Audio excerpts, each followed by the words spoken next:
Shalom Akim. I want to give all praises, honor, and glory to Yahweh, Bahashim, Yahweh Shai. Double honors to our apostles and elders at Great Millstone. And peace and blessings to the Akim that's doing this work in sincerity and truth. And I want to do the second part of my response to a comment that was on the comment board with the camp, New Jersey camp, GMS, pray for a few days, New Jersey. Okay. This video was put up a couple weeks ago, but we had a comment on the comment board by an individual by the name of Proud to be Judah. Okay. I did the first part of his question, his question in the video that I did earlier in the week. I just wanted to finish up on the second half of it though, but I'm gonna go through it again. He replies, "Why do you brothers teach that Esau is the devil? If Esau wasn't in the earth till Genesis 25:25, then how was Esau the devil when the devil was thrown out of heaven during the time of Adam and Eve?" You know, I answered this question early in the earlier video that I've done. Okay, all right. Now I want to address the second part of his question. All right, and he says, and I quote, "In another thing, Esau was never in heaven, nor did he have angels. The scriptures say that Satan and his angels were cast out of heaven." He's referring to Revelation 12, 8 and 9. Okay, and he says, "What scripture says that Esau was ever in the heavens?" Okay, so right now you're looking at an individual that's pretty much confused. Okay, all right, here it is. All right, he accepts the fact that he's from the tribe of Judah, I perceive. Okay, but you have a issue with Esau being the devil. Okay, all right. So now I tied in Esau going back to Cain, which goes back to the serpent in the garden. Okay, all right. I brought out the precepts concerning that. So now you can't perceive, being that you don't understand that Esau is the devil, you can't understand that Satan. Okay, when the word Satan comes up though, you don't think that it's coming from the line of Edom, Esau. Okay, all right. So we're going to get that scripture that he was talking about. Okay, we're going to get Revelation.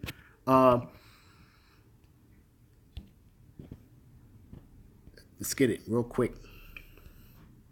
Revelation 12. All right. We'll start at 7. Okay. "And there was war in heaven, and Michael and his angels fought against the dragon, and the dragon fought and his angels." Okay, so now really when we're talking about the dragon, okay, we're going back to when you read down. Okay, let me just finish reading. "And prevailed not, neither was their place found any more in heaven. And that great dragon was cast out, that old serpent called the devil and Satan, which deceived the whole world. He was cast out into the earth, and his angels were cast out with him." Okay, now this all ties back into Esau. Okay, all right, this all ties back into Esau. Okay, all right, which I did in the earlier video. But you have to get the understanding of who is being spoken about. Okay, so now I want to go back to there was war in heaven. Okay, so now you have to use the proper context of the world of the word heaven. Okay, all right, let's get that in the blue letter. Okay, all right, all right. "Vaulted expanse of the sky with all things visible in it. The universe, the world, the aerial heavens or sky, the region where the clouds and the tempest together and the thunder and lightning are produced. The sidereal or starry heavens, the region above the sidereal heavens, the seat and order of things eternal and consumably perfect, for the Yahweh dwells in other heavenly beings." Okay, so now he's getting the understanding that the actual heaven that that's talking about in that scripture is talking about the where Yahweh sits, okay, as far as that heaven, all right. And so now when you get the understanding of them being different heavens, okay, just to prove my point, I'm gonna get 2 Corinthians chapter 12, okay, and we start at 1. It is not expedient for me, doubtless, to glory. I will come to visions and revelations of Yahweh B'Shem Yahushai. Okay, this is Paul speaking, and Paul was given these visions and revelations.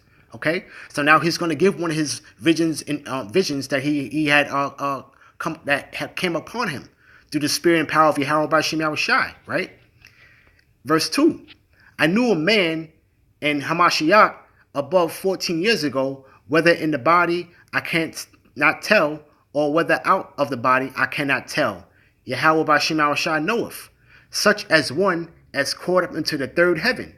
Okay, so now what is this talking about? He's talking about the third heaven. Okay, he's talking about that spiritual realm. Okay, where Yahweh sits, and where Yahweh sits on the right hand of Yahweh. Okay, that's what he's talking about. I'm gonna read on.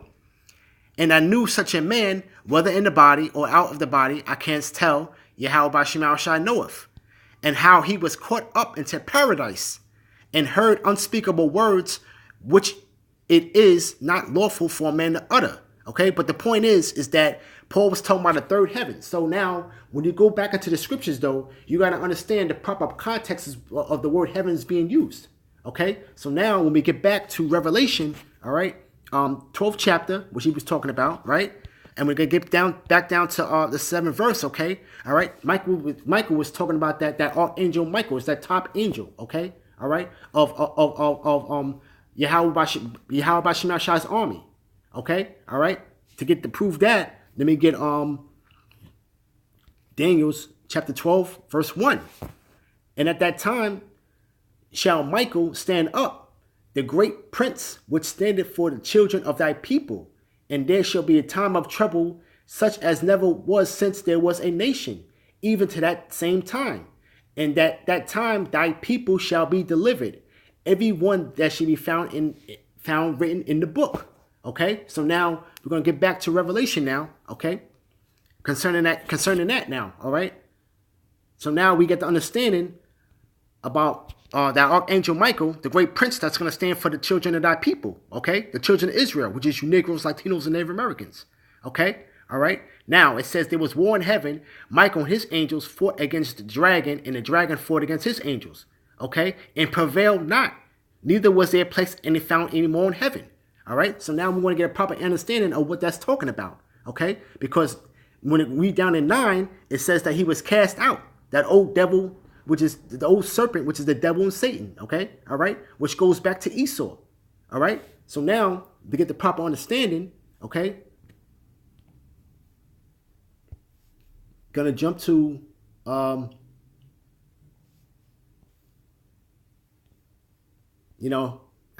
people are a trip, man, but like I said, the whole thing is being able to humble yourself and to just be humble when you're asking a question. Okay, all right, but before I get that right, all right, I want to bring out a precept real quick, because that's the problem with our people, man. You know what I'm saying? You can't just you want to take part of this truth and you want to run with it, and then something else that you have a problem with, or it's hard to you to understand, you want to go and stand by it without even really allowing yourself to get the proper understanding, though. You know what I'm saying? So let me get Isaiah chapter 30, verse 20. And though Yahweh B'Shem Yahushai give you the bread of adversity and the water of affliction, shall not thy teachers be moved into a corner any more, but thy eyes shall see thy teachers, and thy ears shall hear a word behind thee saying, this is the way, walk ye in it, when ye turn to the right hand and when you turn to the left. Okay, so now your teachers are being seen. Okay, So the best thing for you to do is to keep quiet, not utter sacrifice of fools, and listen to the teacher. The teachers have already been set up. Okay, all right. So you can get the proper understanding. All right, what's going on in the scriptures. Okay, because here it is. You're so quick to accept the fact that you're from the tribe of Judah, though, but you can't wrap your hand around Esau being the devil. Okay, all right. You know, like I said, though, you know, I mean, you may be young in the spirit, though, but you gotta. And then, first of all, another thing is that you're going into all these other winds of doctrines, man. You know what I'm saying? You're going into when you go to this guy's page, man, he's into GOCC, he's into all other kind of madness. Okay, all right. The teachers that are not being moved into a corner anymore is the teachers of Great Millstone. Okay, starting from the apostles and elders on down, man. Okay, that's out there week in and week out, man. Okay, flooding the net, man. We flooding the net with this truth, man. Okay, all right, on a high level, man, a high octane level. Okay, you know, and then when you hear this word, you know, you gotta say to yourself, this is the way, walk ye in it. Okay, all right. You're not here to try to set nobody straight. Okay, you're supposed to listen to what we have to say, man, through the spirit and power of Yahweh B'Shem Yahushua, man, and be able to break these scriptures down, man. Okay, you know, but you gotta humble yourself, man. You know, so getting back, okay. All right, we're gonna get to about how Satan and his angels prevail not. Okay, so now we're gonna get 2nd Esdras, chapter 13, right? Start at 2. Okay, all right. And lo, there arose a wind from the sea, that it moved all the waves thereof. And I beheld, and lo, that a man waxed strong with the thousands of heaven. And when he turned his countenance to look, all things trembled that were under him. That's talking about big bro Yahushua, okay, when he's coming back, okay? And whensoever the voice went out of his mouth, all they burnt that heard his voice was like as the earth faileth when it feeleth the fire.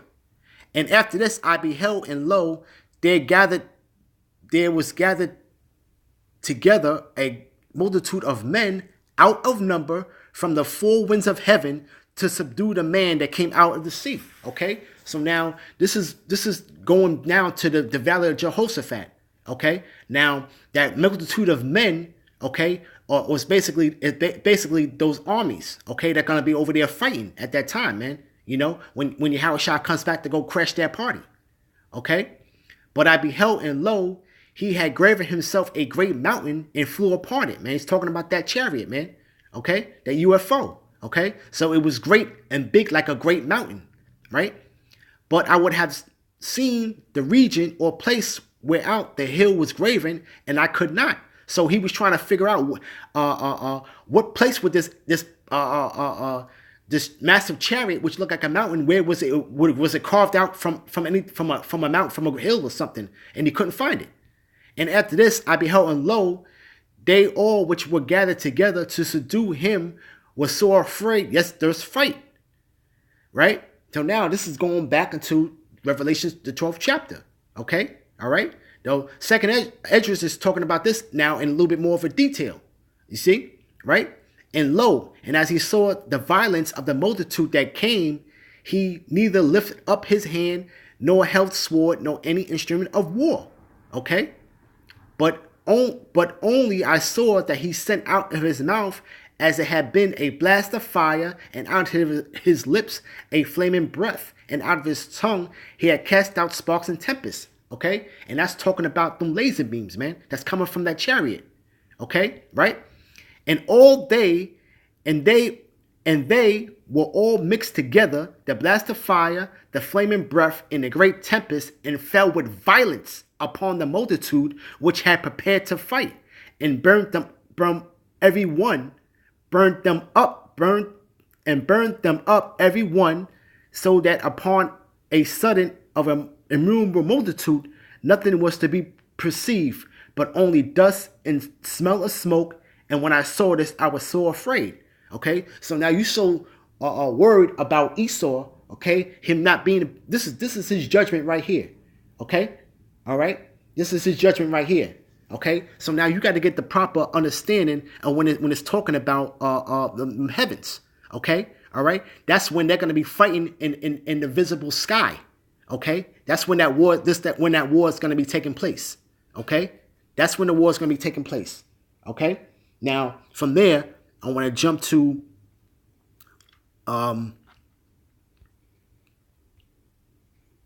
let's see. Get Isaiah 14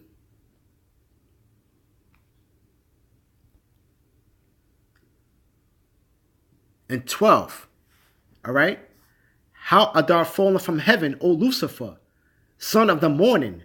How art thou cut down to the ground, which didst weaken the nations? Okay. So now this is saying how art thou fallen from heaven. Okay. So what is that talking about? Okay.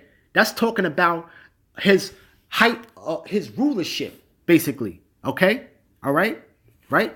For thou hast said in thy heart, I will ascend into heaven. I will exalt my throne above the stars of Yahweh Bashem Yahushai. I will also sit upon the mount of the congregation of the sides of the north. Okay, so this is what Esau has in his mind. Okay, all right, which when you go into Lucifer, it just means light bearer. Okay, all right. He said that he's going to sit upon the mount of the congregation of the sides of the north, and he will exalt his throne above the stars of Yahweh Bashem Yahushai. And it has not this man have done that. Okay, all right, right? He says, I will ascend above the heights of the clouds, and I will be like the Most High. Okay, so now he has put his technology, which was ultimately given to him from Yahweh Bashem Yahushai. Okay, his satellites, his international space station. Okay, his weaponry that he has set up out there. Okay, right? Yet thou shalt be brought down to hell and to the sides of the pit. Okay? All right? Verse 16. They that see thee shall narrowly look upon thee and consider thee, saying, is this the man that had made the earth to tremble and did shake kingdoms? You know what I'm saying? Right? That's talking about a man. Okay? So now when you go into Lucifer, the light bearer, it's talking about a man which is that old serpent, which is the devil and Satan, and Esau is his physical counterpart. Okay, so now you got to tie all of that in, man. Okay, right? Verse 17, that made the world as a wilderness and destroyed the cities thereof, and had not opened the house of the prisoners, man. So who has the power to do all of that, man? Okay, all right. This is why you got to humble yourself, man, before you go on the comment board, man, before the teachers, man, and other sacrifices of fools, man. You know? You see? Right? So now you get the understanding that it's talking about a man. Okay?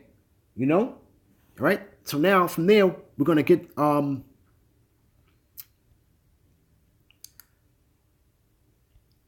Thessalonians, right? Chapter 2, verse 3. Let no man deceive you by any means, for that day shall not come. What that day is talking about? The day of Yahweh Bashem Yahushai coming back. Okay? Except there come a falling away first. Okay? All right? This is when we were basically had our back turned on us, man. We were disowned, man, from Yahweh Bashem Yahushai, man. Okay? All right? We were a no people. Right? All right? And that man of sin be revealed, the son of perdition. Okay? So who is that talking about? Okay? Don't be deceived by any means, man. Okay? By any doctrine that you've been trained up to learn, man. That's outside of Great Millstone, man. You know, including the Christian church. Okay? All right? When you come into this truth, man, you got to let all of that, what you learned, go, man. All of that you have learned was a lie, man. Okay? All right. And then when you come in this truth, man, the Lord does lead you by crooked ways, man. But you got to be able to humble yourself, man, and pray to Yahweh Bashem Yahushai to guide you in the right direction, man. You know, and get with the teachings of Great Millstone, man. Okay. Right. Verse 4. Who opposeth and exalteth himself above all that is called Yahweh, Ba'ashem Yahushai, or that is worship, so that he that sitteth as Yahweh sitteth, he that is as Yahweh sitteth in the temple of Yahweh, showing himself that he is Yahweh. You know, right? Now, who is this man? Okay, who is this man of sin? Okay, all right. So now you're just thinking that this is just somebody that's just separate from Esau, man. You know, so you got to get the proper understanding of who Esau is, man. All right, he's the goddamn devil, man. You know, so I had to broke up the comment into two sections. The first section I went through the scriptures as far as explaining that Esau goes back to Cain, which goes back to the serpent in the garden, man. Okay, all right. One last scripture I want to get.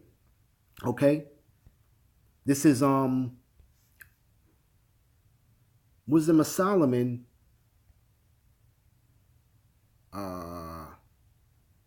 chapter 2, verse 24.